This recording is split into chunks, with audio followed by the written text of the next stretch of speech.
दोस्तों, आज की कहानी में हम देखेंगे कि सिर्फ एक नौकरी के लिए कैसे कोई इंसान किसी की हत्या कर सकता है। मुंबई जैसे बड़े शहर में कीर्ति व्यास नाम की लड़की अपने ऑफिस जाने के लिए निकलती तो है, मगर ऑफिस कभी नहीं पहुंचती। 50 दिनों की पुलिस की जांच में कीर्ति व्यास का कोई पता नहीं चलता। फिर जाके एक कार में एक खून का कतरा मिलता है और उससे पुलिस कैसे कातिल तक पहुंचती है, आइए इस कहानी में जानते हैं।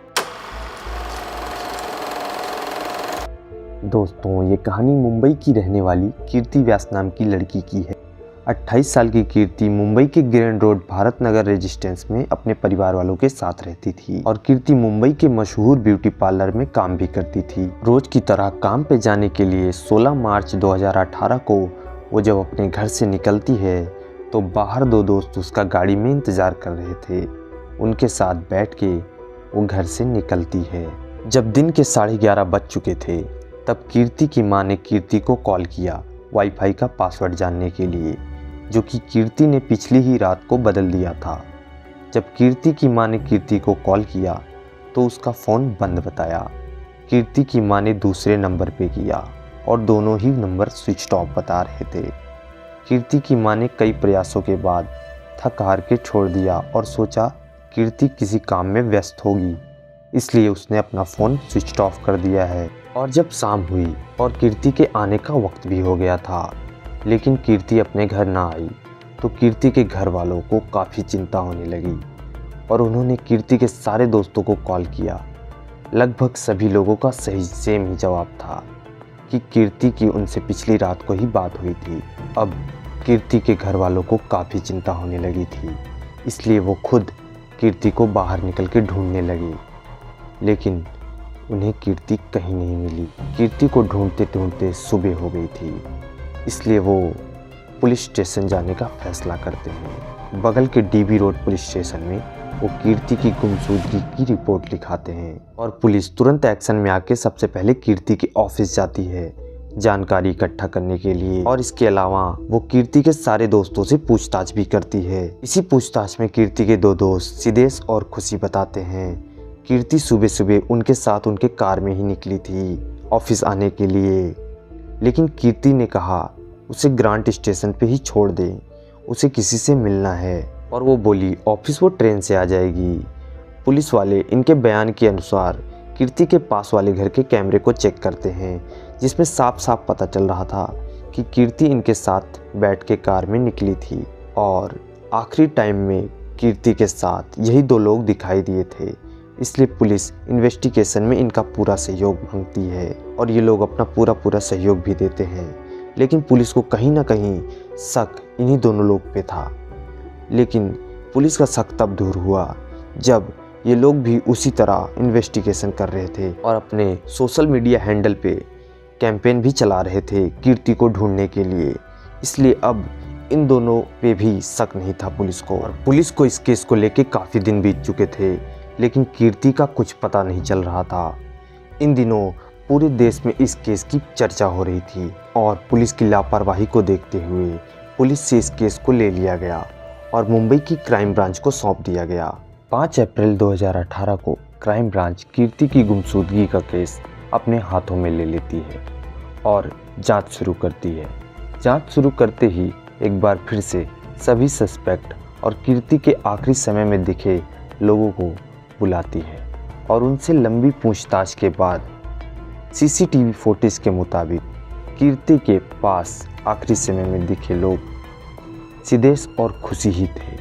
इसलिए क्राइम ब्रांच इन दोनों को ही सस्पेक्ट मानते हुए ही अपनी जांच शुरू करती है। क्राइम ब्रांच वालों के सामने भी सिदेश और खुशी बताते हैं कीर्ति को 9 बजे वो ऑफिस ले जा रहे थे, लेकिन ग्रांट रोड स्टेशन पे पहुंचकर कीर्ति उनकी कार से उतर जाती है और वो बोलती है उसे किसी से मिलना है। इस बात की पुष्टि के लिए पुलिस पहले ही कीर्ति के घर वालों के पास के कैमरे को जांच चुकी थी, जिसमें साफ साफ दिख रहा था 9 बजे कीर्ति इन दोनों के साथ ही निकली थी। मगर जैसा कि इन्होंने बताया कीर्ति को ये दोनों ग्रांट रोड स्टेशन पे ही छोड़ दिए थे।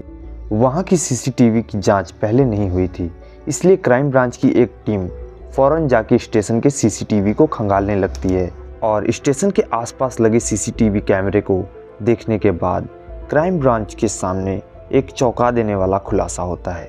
खुलासा ये होता है कि जैसा कि सिद्धेश और खुशी ने बताया, वो लोग कीर्ति को स्टेशन पे छोड़े थे, मगर स्टेशन के आसपास लगे कैमरे में वो लोग उस दिन स्टेशन पे दिखे ही नहीं। और जब इस बारे में सिद्धेश और खुशी से पूछताछ की गई, तब इस पे खुशी और सिद्धेश बताते हैं कीर्ति ने उन्हें स्टेशन पे तो छोड़ने को कहा था, लेकिन वो नवजीवन कॉलोनी के पास ही उतर गई थी। अब दोनों प्राइम सस्पेक्ट काफ़ी बार अपना बयान बदल चुके थे, इसलिए क्राइम ब्रांच को इन पे काफ़ी शक हो रहा था और इसीलिए क्राइम ब्रांच वालों ने एक टीम को लगा दिया इनके पीछे और काफ़ी दिन इनका पीछा करते हुए बीत चुके थे, लेकिन क्राइम ब्रांच वालों को इनके खिलाफ कोई ठोस सबूत नहीं मिल रहा था। अब कीर्ति को गायब हुए लगभग 50 दिन से ज़्यादा हो चुके थे, लेकिन कीर्ति का कोई पता नहीं चल रहा था। अब सभी को लग रहा था कि कीर्ति का मिलना मुश्किल ही है, लेकिन तभी एक ऐसी फॉरेंसिक रिपोर्ट आती है जो कि इस केस का पूरा रुख ही बदल देती है।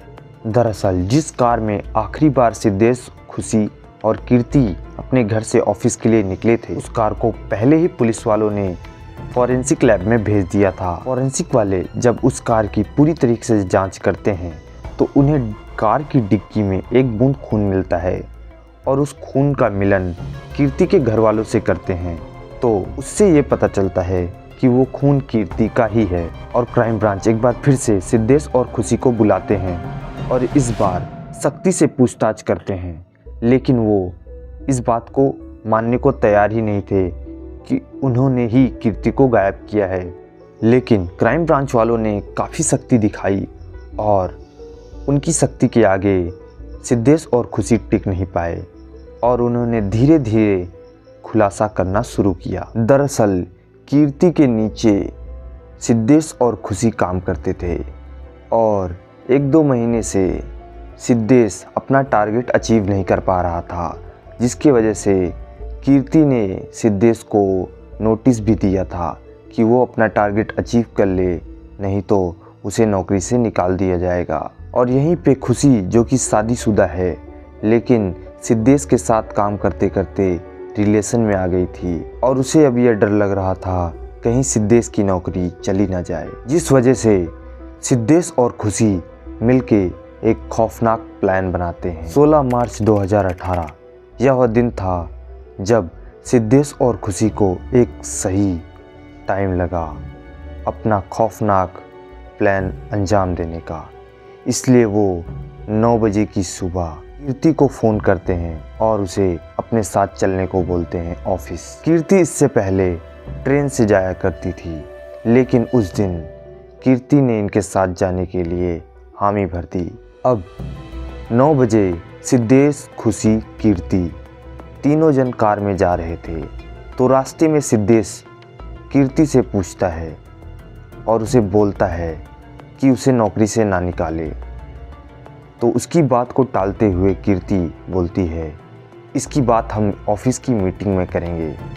इस बात से गुस्सा होके सिद्धेश और खुशी दोनों मिलके कीर्ति का वहीं पे गला घोट देते हैं और जान से मार देते हैं। फिर उसके बाद उसी गाड़ी के अंदर कीर्ति के शरीर का 3 टुकड़ा करते हैं और उन टुकड़ों को अलग अलग जगह पे फेंक देते हैं। फिर उसके बाद एक कार वॉशिंग सेंटर पे जाके अपनी कार को धुलवा लेते हैं, लेकिन जो कार धुला था वो किसी कारणवश कार की डिग्गी को सही से साफ नहीं कर पाया और यही वजह थी जिससे फॉरेंसिक वालों को एक बूंद खून की कार की डिग्गी में मिली और इसी से पूरा केस सॉल्व हो सका।